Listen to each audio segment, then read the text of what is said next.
Bismillahirrahmanirrahim. Elhamdülillahi Rabbil alemin. Vessalatu vesselamu ala Rasulina Muhammedin ve ala alihi ve ashabihi ecma'in. Musulman doğulmaz soraptır. Haca gidip gelýärler, gelinne sadaka berýärler. Soňra bolsa haja gidip gelinler çağırıp ýene de bir janyny kesip oturýarlar. Şu dogrymy? Diýipdir. Musulman doğanlar bir kişi öz ýakynlary bilen islan wagty saçak ýazyp ziyafat edip biler. Ziyafat etmek, mihman çağırmak her kimin öz ygtyýaryna kyzat.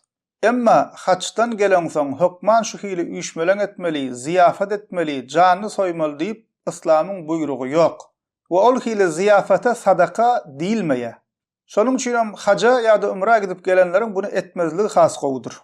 Sebäbi bilmeýän insanlar haçdan ýa-da umradan gelen soň hukman şeýle etmelimi kädip biri-birinden galmajak bolup İslamyň hukmy, diniň emri ýaly edip alyp götürmekleri mümkin. Ve öz elimizden halk içine ýalňyş ýörelgen girmegine sebäp bolup bilýäs.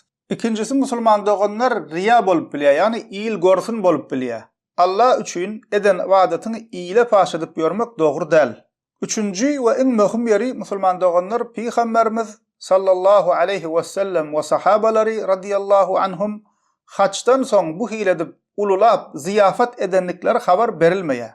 İslamda asıl we esas din we sogap diýip edýän din işlerimizde Peýgamberimiziň we sahabalaryň edenini etmekdir, etmedigini etmezlikdir. Bunu soraň musulman doganlar dine bagly işlerde diýäs. Dünýäwi işlerde däl, ulagyň, telefonuň, kompýuteryň gurruny däl. Dine bagly işlerde asıl we esas Peýgamberimiziň we sahabalaryň edenini etmekdir, etmedigini etmezlikdir. Dördüncü we ýene de möhüm zatlaryň biri, köp kişileriň bulaşdyrýan zatlarynyň biri, bir kişi sagaman gidip gellim diýip sadaka beresi gelse, sadaka berilmeli yer garip mätäçlerdir. Sadakasyny garip mätäçe berip şolar begendirse, şolaryň derdini ýeňletse ýerine düşýär. Emma sadaka düşmeýän kişi sadaka diýip berseňem sadaka bolmaýar musulman doganlar. Bir näçe kişiler musulman doganlar sadaka bilen ziyafaty bulaşdyrýarlar.